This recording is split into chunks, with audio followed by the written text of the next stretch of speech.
Hello, everybody, and welcome to the stream. Thanks so much for joining.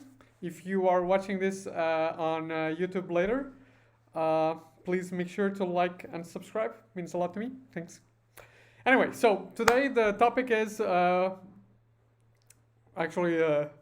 said this is not properly written, but it is what can tabloids teach us about writing academic papers? Okay, and the key idea here is that we need to recognize as academics that we are writers. Our outputs are written pieces, and so the rules of writing also apply to us. Writing is not some sort of like side problem that we have, and especially if you write about you write qualitative data, writing is the key issue that you have in making sure that your paper gets published. And what tabloids can teach us is what do people like in a story? What is the evidence that really appeals to people? And I know that tabloids are not big on evidence, but Huber B. That really gets people to read and to engage with a story. And then what I want to argue is that for us, that really should shape the data that we decide to include in our papers. And what I want to tell you is that you should look for spicy data.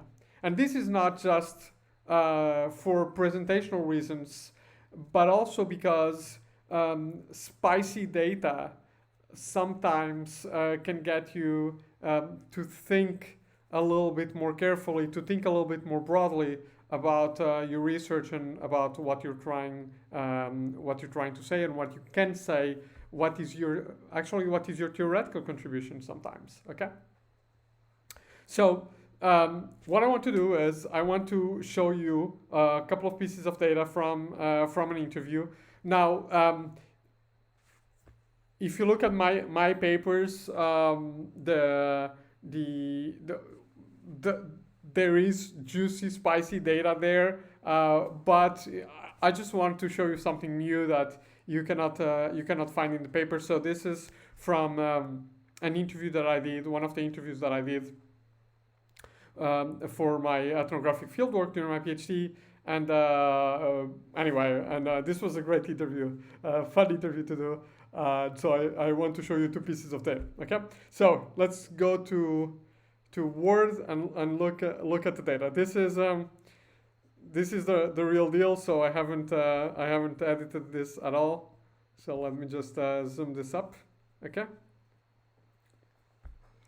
And this is a bit of the interview where this respondent, where this participant was talking about how reporting is important, how reporting is led by the managers, and this is actually the topic of one of my papers, and so here's what he says. Well, if you don't do anything, if you don't fill the appropriate box on the information system, you get a civil sin. You lose points, you upset your team, you don't get incentives.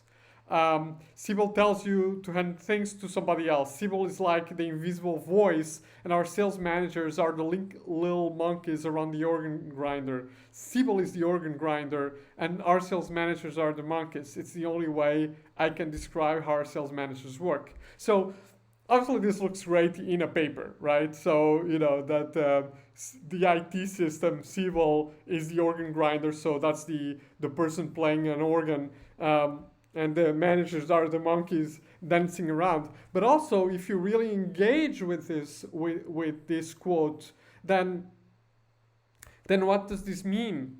For example, where's the agency here, right? Is Sibyl, is technology having the agency?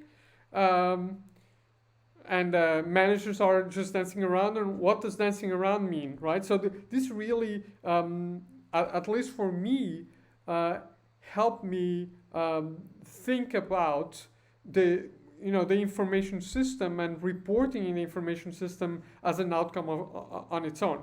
But also, it's a beautiful quote to read in a paper, right? So then I want to show you something, same interview, something more serious, but that also spoke to me when I was trying to interpret the data. Okay, and remember in a couple of videos I told you about this Goffman quote about the two best things in life are a cold beer and a good distinction. So here's again the example of a good distinction. He's going on saying having a leaders board. So this was the sales teams on this unit have a whiteboard that listed people's performance and ranked them. This is really an important topic in management, in leadership, but also in information systems. And so he's saying, having a leaders board, the person on the top and the person on the bottom, the majority of my team is too sensitive for that. And then he goes on and says, I work in a business environment, not in an emotional or a personal environment. It has nothing to do with me as a person if I'm at the bottom. What it does is it labels me to the team around me to support me and try to bring me up. That's the power of the board. It's not the superficial side of the board. It's what's behind the board,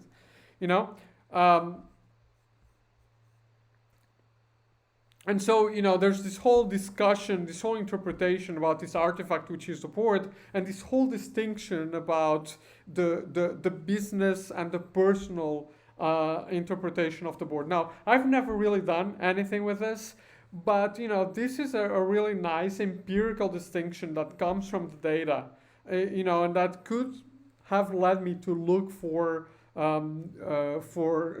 threads of this across the data, across the interviews, across the observations, and write a really nice piece on the board. And there's actually this really interesting piece.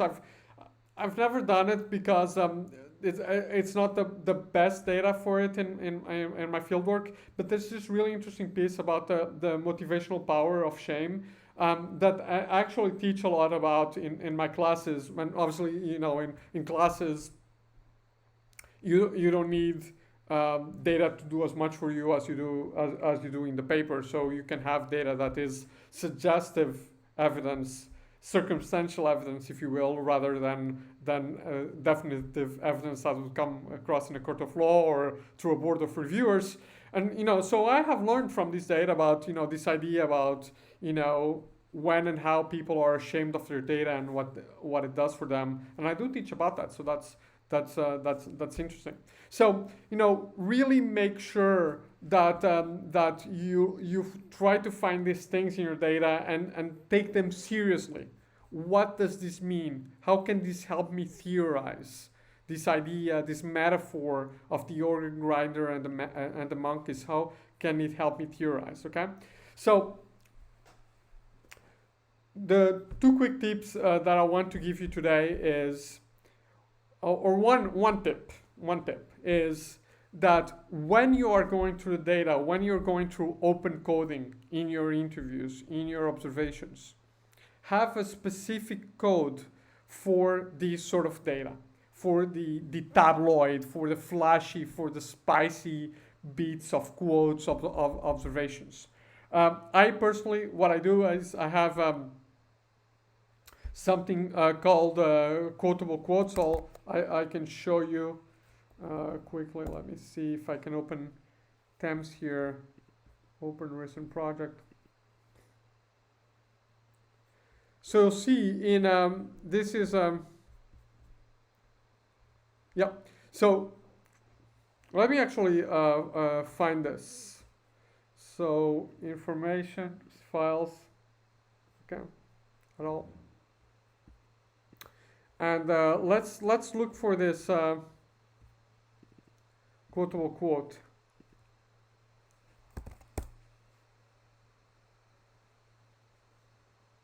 Well, I must be doing something wrong with the code sets.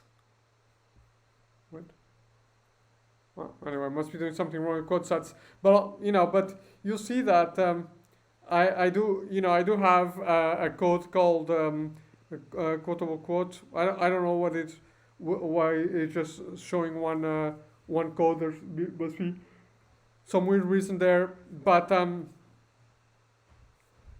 these again are quotes that I think I really do want to quote this on the paper, hence the name. I really want to engage in this quote, with this quote when doing data analysis. So just make sure that you flag those, okay?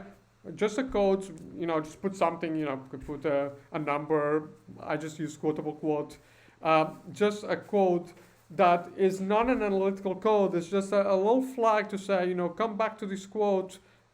Put this one on the paper. If you have 5 quotes for a code, put this one on the paper.